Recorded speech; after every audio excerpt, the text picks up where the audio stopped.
Vamos dar continuidade ao estudo das máquinas de indução, né, principalmente com foco na sua utilização como motores, né, que é a grande aplicação desse tipo de máquina. Como eu até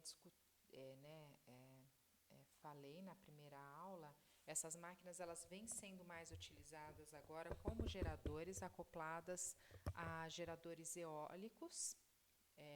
No entanto, a sua grande utilização continua sendo como motores de baixa e média, até mesmo grande potência. Tá? Então, nessa aula, o objetivo é verificar o cálculo do conjugado, melhor, o cálculo do torque da máquina, utilizando o equivalente de TVNAM, e também verificar, estudar os ensaios e como são realizados os cálculos dos parâmetros da máquina, utilizando os valores obtidos nos ensaios dessa máquina. Tá? Então, relembrando o circuito equivalente da máquina, esse circuito equivalente é o circuito equivalente por fase. Eu tenho os parâmetros de resistência e reatância do estator, né, que representa a resistência, que representa as perdas no enrolamento do estator, as perdas por fase, a reatância de dispersão por fase, a reatância de magnetização, né, ou melhor, a corrente que é necessária para manter o núcleo da máquina magnetizado, a reatância de dispersão do rotor, lembrando que essa reatância está referenciada para o lado do primário, a resistência do rotor, a reatância do rotor e a resistência do rotor também referenciada para o lado do primário, que é o lado do estator. Esse é o escorregamento da máquina, né, que é a relação, a diferença da rotação da velocidade da máquina em relação à velocidade síncrona da máquina. Então, durante a operação da máquina, a mudança do ponto de operação da máquina, ela é sentida, na verdade, pela mudança no escorregamento da máquina. Tá? E lembrando que esses parâmetros eles estão referenciados ao lado do estator, porque a máquina, inclusive essa máquina, para uma máquina de rotor bobinado, em que é possível acessar os terminais do rotor, ela pode operar, pode ser vista como um transformador, né? A gente tem uma relação de transformação entre o estator e o rotor, né? No entanto, seria um transformador, digamos, não muito eficiente, porque é necessário uma grande, ou um transformador com baixíssimo fator de potência, porque é necessário uma grande corrente de magnetização para manter o núcleo dessa máquina magnetizado, por conta comparado com o de um transformador, devido ao entreferro que a máquina de indução tem. Né?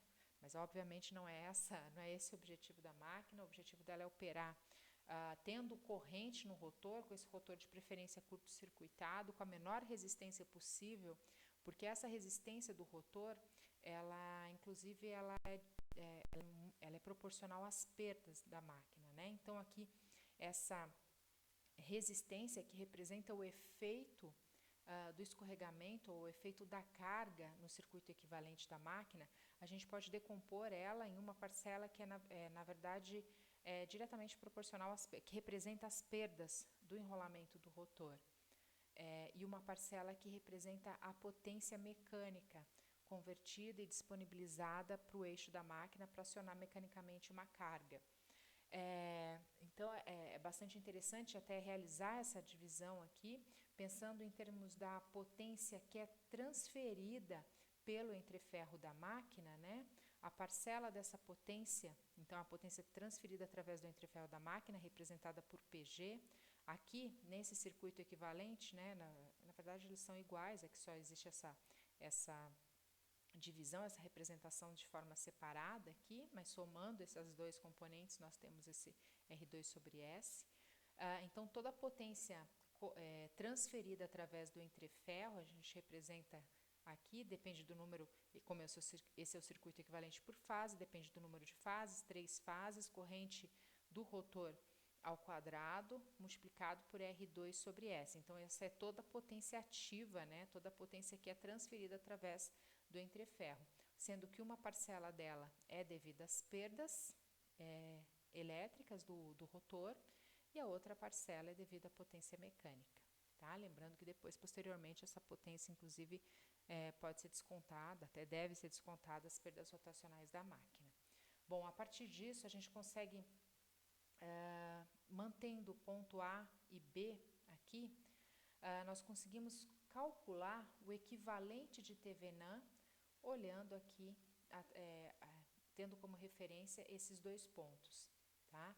Então, a gente calcula um equivalente de TVNAM, né, para aquele ramo que representa a reatância de magnetização, com a resistência e reatância do estator, e aí nós vamos ter uma tensão equivalente e a resistência e a reatância equivalente. Qual é a vantagem de se utilizar esse equivalente de TVNAM? A vantagem é, cada vez que muda o ponto de operação da máquina, cada vez que aumenta a potência mecânica fornecida para a carga, né? Cada vez que é demandado um torque maior da máquina, a resposta da máquina vai vir pela mudança no escorregamento. Se nós calcularmos esse circuito equivalente, né, pegando esse ramo, o ramo do rotor, colocando em paralelo com o ramo de magnetização, e aí somando com essa impedância do estator para calcular a corrente, né, para calcular a corrente do estator e posteriormente a corrente do rotor, toda vez que mudar o escorregamento é necessário fazer esse cálculo todo novamente.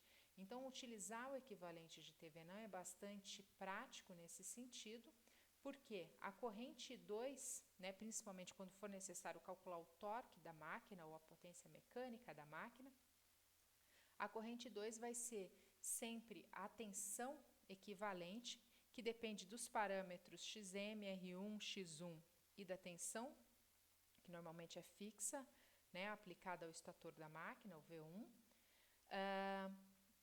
e a impedância equivalente, da mesma forma, depende apenas desses parâmetros XM, R1 e X1.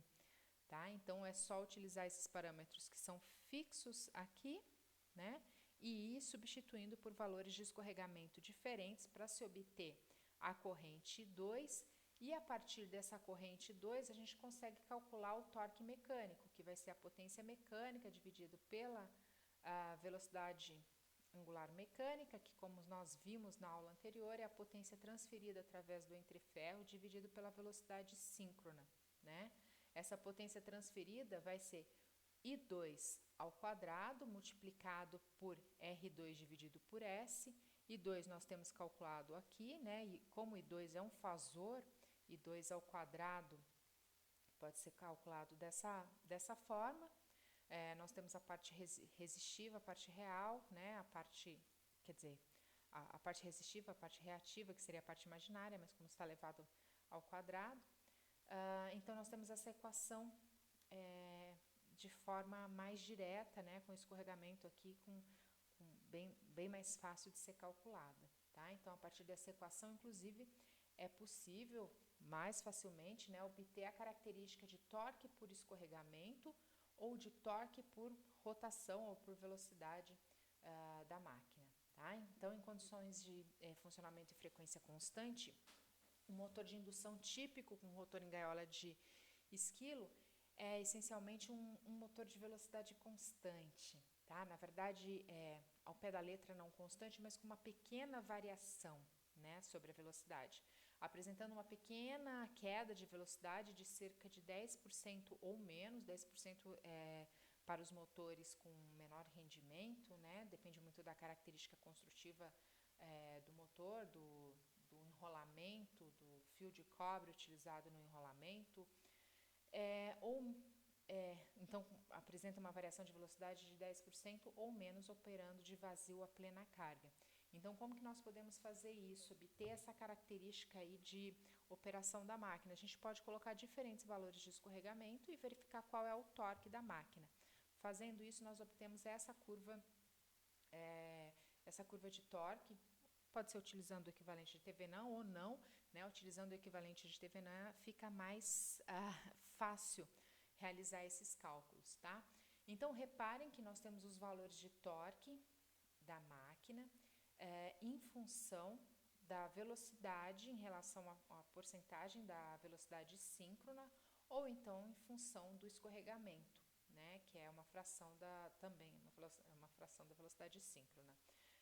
Então vamos reparar aqui, né, que a gente tem uma ampla faixa de variação, mas a faixa que a máquina, a faixa que a máquina realmente opera é mais ou menos essa faixa aqui. A gente tem um PU por volta desse 1 PU, quer dizer, a potência nominal, o torque nominal da máquina normalmente está aqui, por volta desse valor. Então a gente tem uma faixa de operação típica do rotor em gaiola de esquilo aqui, certo? Mas está plotado aí, né? A gente tem uma grande possibilidade de variação. Mas, durante a operação normal da máquina, de torque zero ou um torque muito baixo, quer dizer, até o torque máximo, eu vou ter aproximadamente aqui uma variação máxima de 10% ou menos, dependendo muito das características da máquina. É bastante interessante de verificar essa curva de torque em laboratório, tá? Em laboratório, conectando a máquina, qual é o experimento que é realizado no laboratório para a obtenção dessa curva? A gente conecta a máquina né, as tensões da rede, a gente conecta as 3 fases da rede elétrica e deixa a máquina sem carga mecânica acoplada ao eixo dela. E aí nós vamos observar uma rotação muito próxima da rotação síncrona, ou uma velocidade um escorregamento muito próximo de zero, né? E aí, à medida que vai se colocando carga na máquina, a gente vai percebendo um aumento no escorregamento ou uma diminuição na velocidade da máquina, até chegar ao torque nominal, né? Não é o máximo dessa curva, tá? O torque máximo da máquina, normalmente, ele ocorre por um curto período de tempo. Ele é utilizado, inclusive, quando tem que vencer uma inércia, né? Ele é bastante interessante quando é necessário vencer uma inércia, quer dizer, acionar uma carga mecânica. Normalmente você precisa de um torque maior para fazer ela começar a ter movimento, a girar. Mas, no entanto, sempre que entra em regime, né, ela opera com um torque menor, porque esse torque maior que o nominal, normalmente o torque nominal está por aqui, esse torque maior que o nominal resulta numa corrente de armadura, corrente do estator da máquina, acima da corrente nominal. Então, ele não pode ficar por muito tempo, né? Pode ficar por um período curto de tempo. Bom, então, a operação da máquina normalmente se dá por aqui. Quando a gente acionar a máquina, isso é, a máquina estava parada, né? Então, torque inicial mais ou menos nessa faixa, porque a gente está com uma rotação zero, e aí ele vai de zero, se a máquina está em vazio, chega até uma velocidade bem próxima da velocidade síncrona, e à medida que vai colocando carga, a máquina opera nessa região, tá? A máquina, como gerador, ela opera com uma velocidade acima da velocidade síncrona, tá? Então, as máquinas de indução utilizadas em geradores eólicos, a rotação dessas máquinas é normalmente acima da rotação síncrona da rede, né? Imposta pela rede, tá? Então, a gente tem um escorregamento negativo. Da mesma forma, vai operar sempre nessa região aqui de operação, tá? Então, partiu no momento da partida da máquina, que a máquina está parada com rotação zero, esse torque que é desenvolvido, e à medida que vai aumentando a rotação, ela vai passando aqui por essa curva, chega no torque máximo e aí diminui para uma região de operação nessa região. Então, a gente pode ver que é uma região linear, né, que a rotação vai variar aí na faixa de uma estreita faixa de valores, né? Por isso, inclusive, que se fala que essencialmente um motor de velocidade constante, na verdade, com uma estreita faixa de variação, e essa estreita faixa e essa variação ocorre em função se é demandado um torque, ou melhor, em função do torque que é demandado ou requerido no eixo da máquina para acionar a carga mecânica. Essa região aqui é a região de frenagem da máquina, ocorre quando é necessário parar, na prática, né, quando é necessário parar abruptamente a máquina, é uma região em que inverte, quando a gente inverte uma das fases da máquina, a gente faz o campo girante da máquina girar no sentido oposto ao que ele estava. Então, é um campo que está se opondo ao campo que tinha anteriormente. Quer dizer,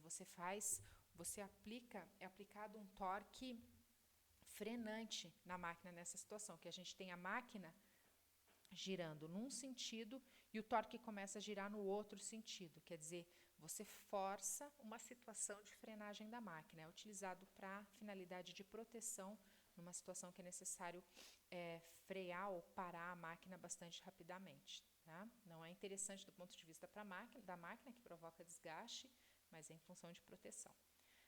Bom, então, como discutido na primeira aula, a máquina de indução ela pode ser com um rotor em gaiola de esquilo ou com o rotor bobinado. No caso do rotor bobinado, é possível acessar o enrolamento de campo, né, o enrolamento do rotor. E com esse acesso, a gente pode ser conectado uma resistência extra ao enrolamento do rotor. E essa resistência, a vantagem de conectá-la é mexer ou trabalhar ou deslocar a curva de torque da máquina. Tá? Então, as resistências elas apresentam influência na curva de conjugado por velocidade e podem ser utilizadas para controlar, na verdade, para acionar esse motor de indução. Quando é interessante, por exemplo, deslocar, na maioria das situações, porque é interessante deslocar esse torque máximo. Então, como eu falei para vocês, essa curva aqui apresenta valores, o torque nominal da máquina, 100% do torque nominal, né? Ele está num valor aqui bem abaixo do máximo torque que pode ocorrer.